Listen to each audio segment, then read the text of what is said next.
Hey, Emily, listen.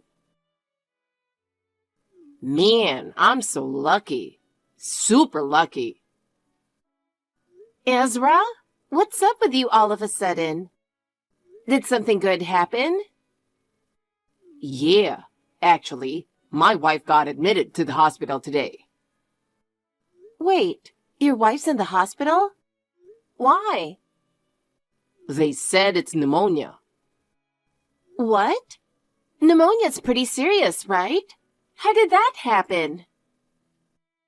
She's been saying she didn't feel well lately.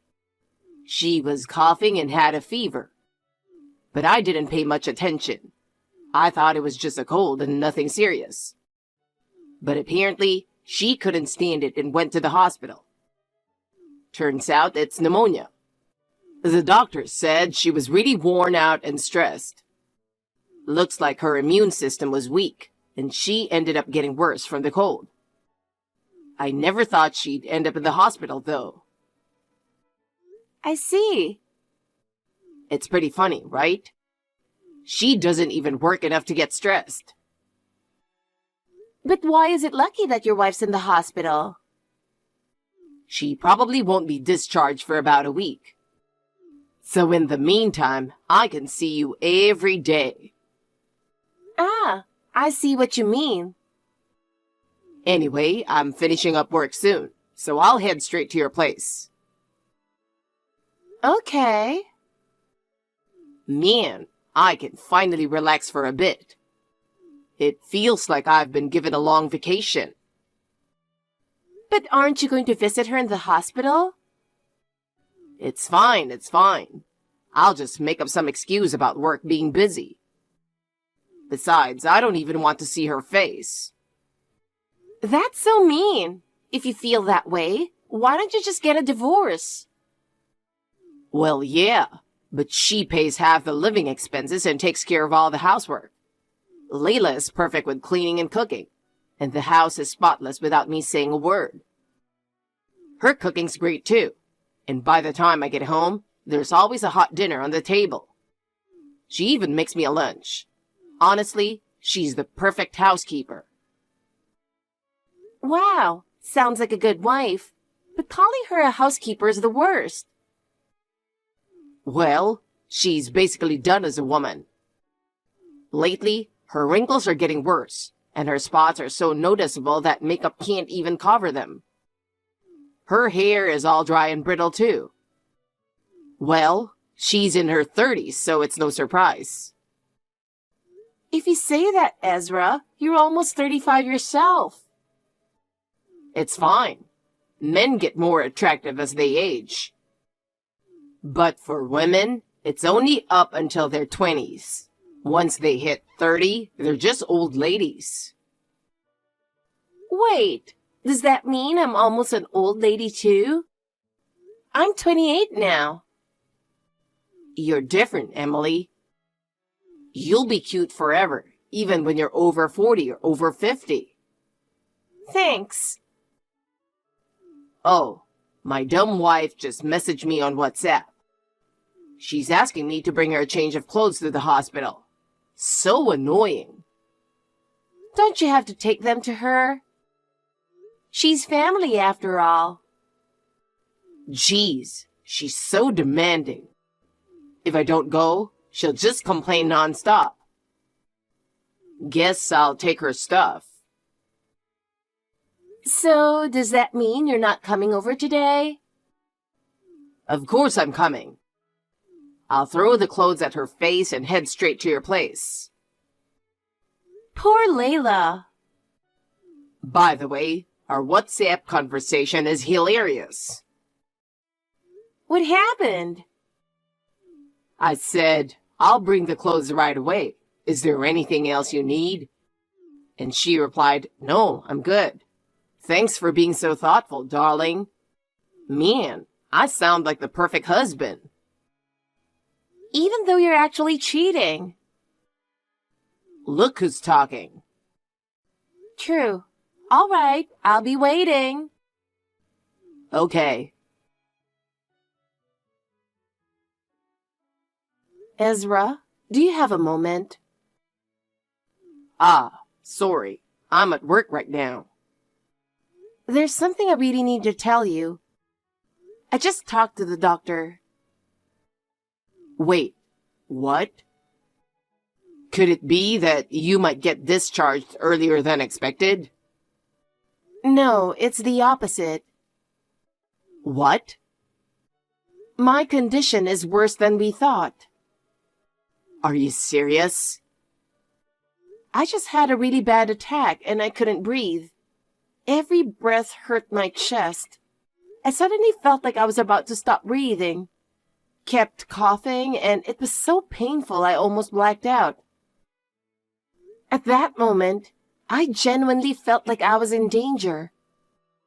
Was it really that bad? Yeah, I'm on a ventilator now, but without it, I can't breathe properly. I'm not getting enough oxygen and my head feels fuzzy. On top of that, my chest feels like it's burning, and I was so scared. Seriously? I'm sorry for being such a sickly wife. I always tried to take care of my health, and I thought this was just a cold, but it turned out like this. Wait, what? So without the ventilator, you might die? That's what they said. I'm hoping this won't last forever, but right now, I'm really scared. I can't believe it. How did things get so bad? Hey, Layla. What? Where do you keep your life insurance policy? Huh? Oh, I just realized I don't know where it is. Why are you suddenly asking me that? Do you think I'm about to die or something? No. It just crossed my mind. I mean, it's not just you. Nobody knows when their time will come, right? And, well, you're in pretty bad shape if you need a ventilator. If something happens to you, there'll be funeral costs and all that. So I figured it'd be good to know, just in case. I can't believe this. Don't ask me something like that at a time like this.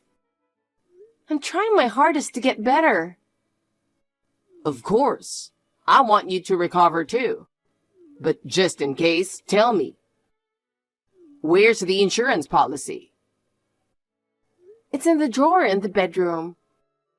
What's wrong with you, seriously? I'm sorry. Are you secretly wishing I'd just disappear or something? Of course not. Don't say weird stuff like that. Then stay with me all night tonight. Huh? Lately, I've been so scared I can't sleep. I want you to hold my hand the whole time. Layla.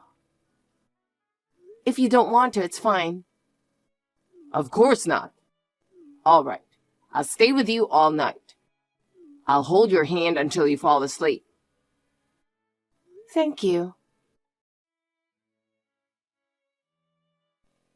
Emily, guess what?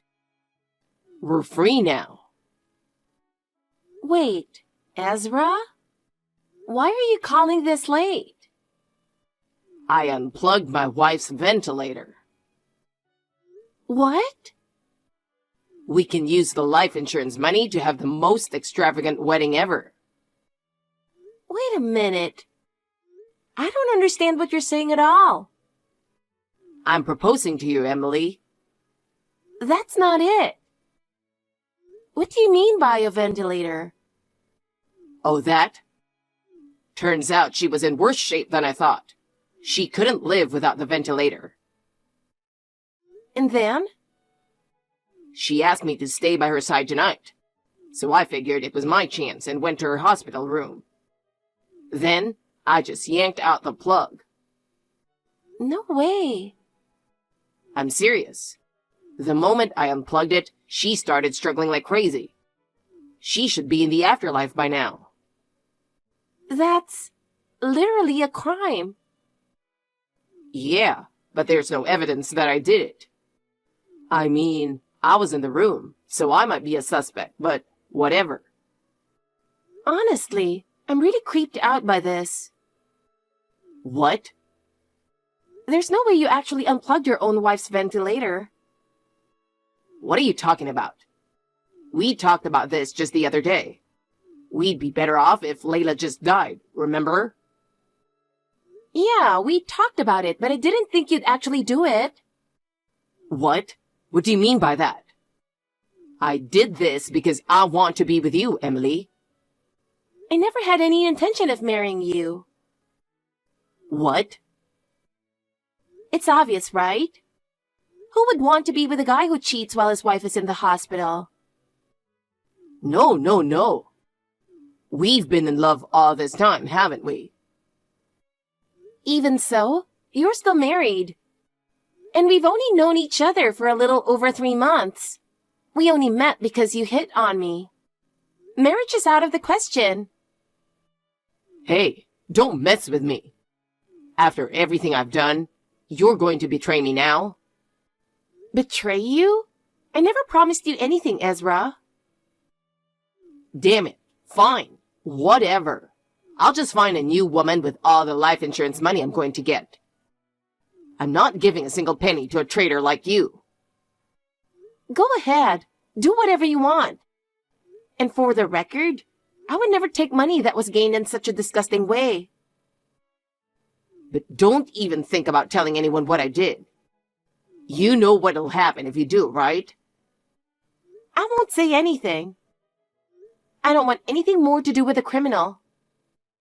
You're seriously going to talk to me like that? I really loved you, Emily.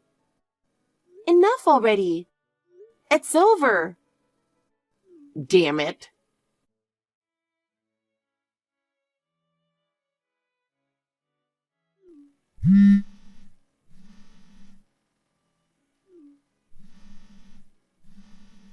Emily, please, pick up the phone.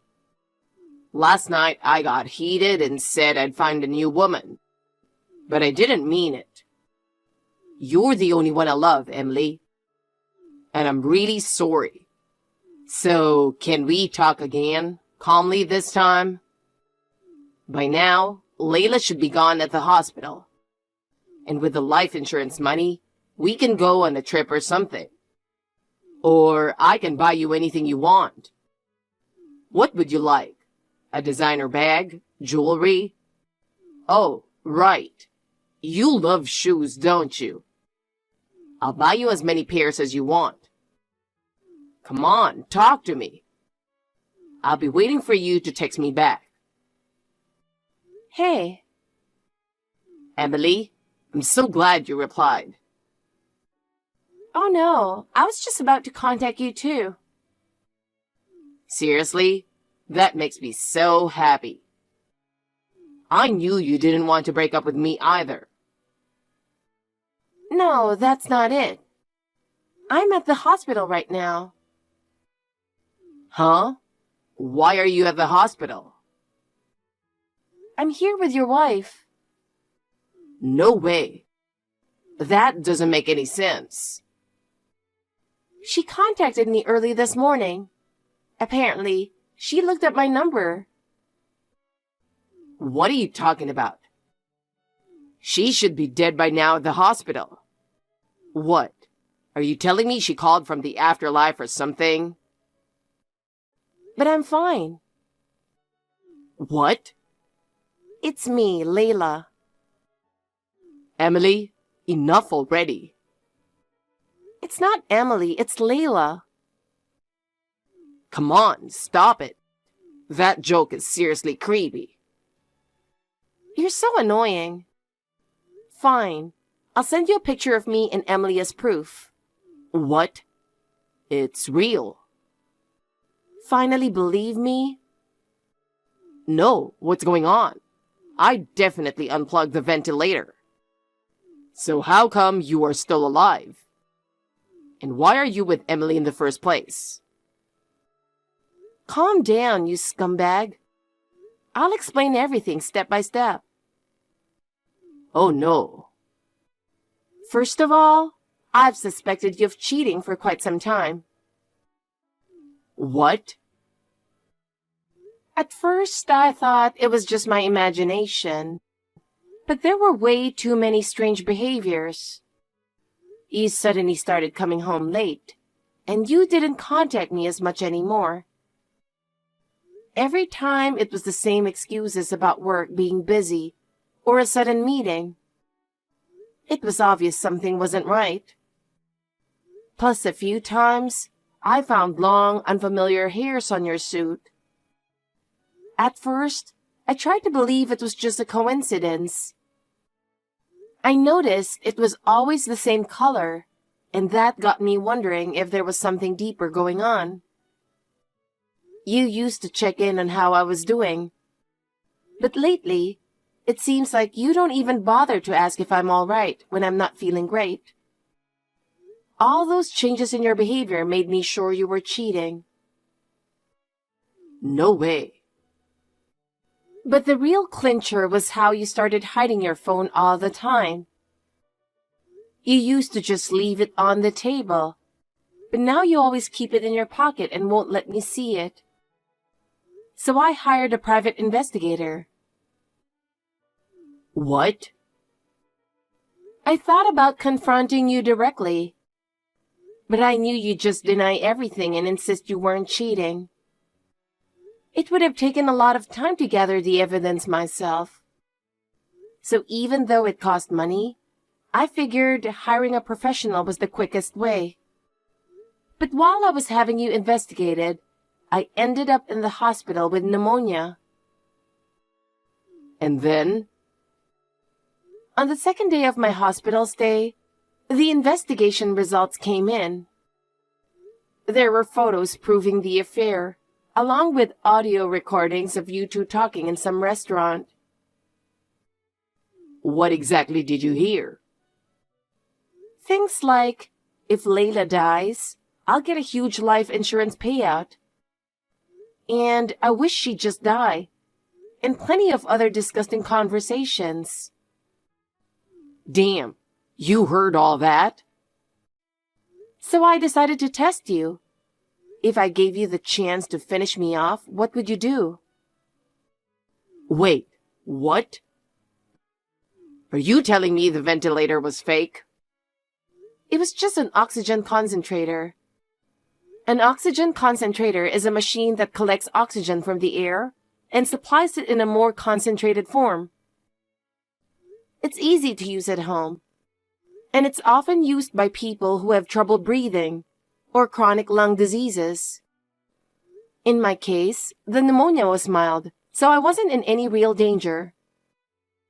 Using the concentrator just made it easier to breathe, and even if you turned it off, it wasn't life-threatening. In fact, when you cut the power, I only felt a little short of breath. Nothing dangerous. So when I turned off the machine, you weren't actually going to die? Exactly. If you'd known the difference between that machine and a ventilator, your plan would have fallen apart right away. But you didn't, so it worked out. Of course, I didn't. I'm not a doctor. But I was really surprised. The moment I pretended to fall asleep, you went ahead and turned it off. I guess I was really that much of a burden to you. You were faking sleep? You tricked me? That's right. I made sure to put on a good act of struggling. I held my chest, pretending I was really out of oxygen, and coughed for effect. I widened my eyes and made a face like I was nearing death. I really thought you were suffering. Pretty convincing performance, wasn't it? I even made my hands and feet shake as if my body had reached its limit. Then you gave me this nasty grin and said, "This is the end," as you left the room. At that moment, I whispered, "Idiot," under my breath. But I guess you didn't hear me. So what? Are you telling me I've been under your control this entire time? Pretty much. I didn't expect you to put on such a big show, though. Man, I look like such an idiot. Well, you are a hopeless idiot. Shut up. So what's the deal with you being with Emily right now? I had her contact info from the investigation results. So I called her in to talk about the divorce settlement and a few other things. After that, I was going to call you in too. I see. I've heard a lot. You really thought you'd gotten rid of me and then proposed to her, huh? Well, you tried to finish off your wife in the hospital to be happy. How much of a lowlife can you be? I was genuinely in love with Emily. Then you should have proposed to her after we got divorced.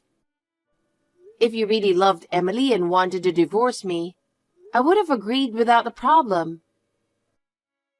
But that's... You thought of me as just a convenient housekeeper, didn't you? No, it's not like that. Emily told me everything.